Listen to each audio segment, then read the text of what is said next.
So మనం నిన్ననైతే legs చేసినాం కదా. అయితే ఇప్పుడు నేను ఒక 10 కిలోమీటర్స్ సైక్లింగ్ అయితే చేసి వస్తున్నాను. సో 10 కిలోమీటర్స్ సైకిల్ అయితే అయిపోయింది just right no. But calves దగ్గర క్రాంప్ వచ్చింది. ఎందుకంటే నిన్న నేను కొంచెం బయటికి వెళ్ళడం వల్ల వాటర్ ఇంటేక్ సరిగ్గా లేదు. అసలు క్రాంప్స్ ఎందుకు వస్తాయంటే, మీరు ఒకవేళ అంటే మీరు వర్కౌట్ చేసినప్పుడు మీ బాడీలో నుంచి స్వెట్ అంటే వాటర్ ఇంకా సోడియం అనేది బయటికి వెళ్ళిపోతుంది. సో అందుకు మీకు క్రాంప్స్ అయితే వస్తాయి.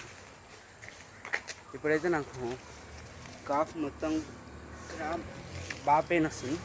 బట్ ఎట్లయినా 10 కిలోమీటర్ సైక్లింగ్ అయితే కంప్లీట్ చేసినాం కాబట్టి you don't have to worry. Okay, నేను మళ్ళీ మీతో జిమ్లో కలుస్తాను.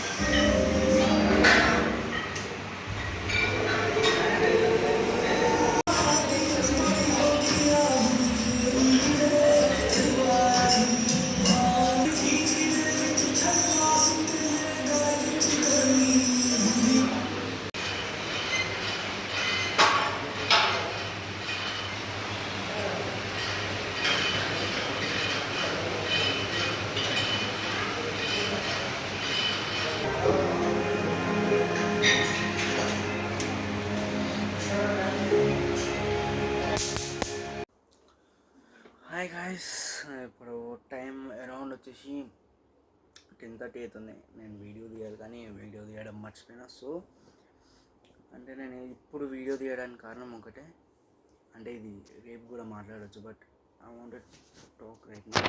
సో ఏంటంటే చిన్నదే. సో నాకు ఒక కమెంట్ వచ్చింది. ఏంటి అంటే comment, it's not a comment, it's a personal message from people I know. ఏమన్నారంటే, you're going to the gym, right? Do you have any slight difference in your body? అంటే అన్నా అప్పుడే తగ్గదు బాడీ, ఎందుకంటే it would take a lot of time. ఎందుకంటే gym అనేది ఇట్లా మనం వెళ్ళంగానే ఇట్లా మజిల్స్ రావడం, ఫ్యాట్ అంతా పోవడం కాదు. ఇప్పుడు నేను ఇంకొకళ్ళు ఏమన్నారంటే, డోంట్ ఓవర్ డూ కార్డియో అన్నారు. అంటే కార్డియో ఎక్కువ మజిల్ లాస్ అవుతుందని.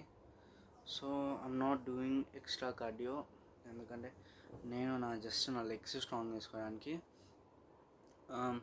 అరౌండ్ 6 months బ్యాక్ నేను బాక్సింగ్లో జాయిన్ అయినా. అప్పుడు నా వెయిట్ వచ్చేసి 84 ఉండే. 84 నుంచి 85-84 అదే ఉంటుండే. అది మానేసినాక నా ఎగ్జామ్స్ అనేవి, ఐపీఈ ఎగ్జామ్స్, ఫస్ట్ ఇయర్ ఇంటర్మీడియట్వి, ఇవన్నీ అవ్వడం వల్ల మొత్తం నా బాడీ లేజీ అవ్వడం, నా మైండ్ సెట్ లేజీ అవ్వడం. సో అట్లా స్టార్ట్ అయింది. సో ఇప్పుడు నేను జిమ్లో జాయిన్ కాకముందు అంటే అరౌండ్ 2.5 months బ్యాక్ నా బాడీ వెయిట్ వచ్చేసి 96, అంటే 95.5, అంటే 96. సో 10 kgs, అరౌండ్ 10 kgs నేను ఓన్లీ అరౌండ్ 6 months టైంలో పెరిగిపోయినా, జస్ట్ బికాస్ ఆఫ్ లేజినెస్. అంటే మళ్ళీ తర్వాత వేసుకుందాం, ఇప్పుడు ఏం చేస్తామనే మైండ్ సెట్తో. సో ఇప్పుడు నా ప్రెజెంట్ బాడీ వెయిట్ వచ్చేసి 91. సో నేను దీన్ని 91 నుంచి 78 అక్కడి వరకు తీసుకెళ్ళాలనుకున్నా in this year, or it may take next year also. But I want to make this progress very slow. ఎందుకంటే నేను ఇప్పుడు ఈ ప్రోగ్రెస్ అనేది చాలా స్లో చేద్దాం అనుకున్నా. ఒకటేసారి మొత్తం కట్ చేసేసినా కూడా. And I want to show you something.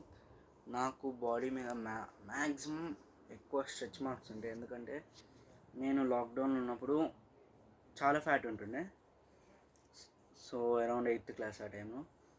9thలో ఉన్న నేను అంటే ఎక్కువ రన్నింగ్ చేయడము, అంటే ఇట్లా పుషప్స్ ఇవి ఏం రావు, just only running walking, food మానేయడం, ఇవన్నీ చేస్తే నాకు స్ట్రెచ్ మార్క్స్ అనేవి ఎక్కువ పడ్డాయి. అంటే బాడీ మొత్తం, అంటే ఆర్మ్స్ మీద కానీ ఇట్లా చెస్ట్ మీద కానీ ఎక్కువ స్ట్రెచ్ మార్క్స్ ఉన్నాయి. సో నేను అనుకున్నా అంటే సంథింగ్ డిసీజ్ సంథింగ్ ఏదో అనుకున్నా. కానీ తర్వాత చెక్ చేస్తే ఓకే, ఇది ఇట్లా కరెక్ట్ బాడీ వెయిట్ సడన్గా లూజ్ అయితే కూడా వస్తుంది. సో ఇప్పుడు నేను ఎందుకంటే స్లో చేద్దాం అంటున్నా, అంటే ప్రోగ్రెస్ ఇప్పుడు నేను స్లోగా చేస్తే నాకే బెనిఫిట్, ఎందుకంటే మజిల్ లాస్ అవ్వకుండా ఉంటుంది అండ్ ఫ్యాట్ పోతూ ఉంటుంది. So I want to do body recomposition. And ఇంకోటి ఏంటంటే, నేను ఇప్పటి నుంచి I want to train like an athlete. Gym చేస్తూ ఉంటా అండ్ మార్నింగ్ సైక్లింగ్ కానీ రన్నింగ్ కానీ అండ్ ఏదో ఒక స్కిల్ నేర్చుకుంటా. In the next 5 months I'm going to learn calisthenics, ఎందుకంటే నాకు క్యాలిస్థెటిక్స్ అంటే చాలా ఇష్టం. బట్ ఏంటంటే నాకు నా బాడీకి నాకు ఇప్పుడు కొంచెం కష్టమవుతుంది. Only no one stand off, ఎందుకంటే అది ఒకటి వచ్చు నాకు క్యాలిస్థెటిక్స్లో, అది కూడా ఫ్రాక్ స్టాండ్ ఒకటి ఉంటుంది. అది చాలా ఈజీ, అది ఇప్పటికి కూడా వస్తుంది. So I want to learn calisthenics, అంటే న్యూ స్కిల్స్ నేర్చుకుందాం అనుకుంటున్నా by the end of this year. And ఇంకోటి ఏంటంటే, ఎవరైతే వీడియోస్ చూస్తున్నారో జస్ట్ కమెంట్ చేయండి. అంటే ఎందుకంటే కమెంట్ చేస్తే కూడా నాకు తెలుస్తుంది, అంటే ఇట్లా కొన్ని మంచి ఛాలెంజెస్ ఇవ్వండి. మొన్న ఒక వీడియో వచ్చింది 1000 calories బర్న్ చేయమన్నాడు. నాకు 1000 కాదు 1600 calories బర్న్ అయ్యాను. నేను అనుకోలేదు కూడా అసలు 1600 అయితే అని. దానివల్ల నాకు ఒకటేసారి వీక్నెస్ వచ్చేసింది బాడీలో. అయినా కూడా లైట్ తీసుకున్నా, ఏం కాదులే ఒకరోజు బర్న్ అయితే ఏమవుతాయి అని. So I want to earn those calories and I want to burn it also. ఇప్పటి నుంచి నేను నీట్ అండ్ క్లీన్ ఫుడ్, అంటే ఎన్ని రోజుల కూడా నుంచి తీసుకున్నా, బట్ ఇప్పటి నుంచి ఇంకా నీట్గా, అంటే no oil, no cheat days, no cheat meals and no sugar. చెప్పడం మర్చిపోయినా, నేను 12 days back no sugar diet పెట్టుకున్నా. ఆ 12 days కంటిన్యూ చేసిన, దాని తర్వాత షుగర్ తిన్నా. బట్ ఇప్పుడు అట్లా కాదు, ఒక 21 daysకి ఎక్స్టెండ్ చేస్తున్నా. ఇప్పటి నుంచి ఇంకో నెక్స్ట్ 21 days వరకు నో షుగర్ డ్రింక్స్, అంటే ఇట్లా సోడా డ్రింక్స్ కానీ ఏం తాగను. I want to keep my body clean and neat. This is what I wanted to say you guys. అండ్ మళ్ళీ రేపు పొద్దున్న వెళ్తాం. Good night, bye.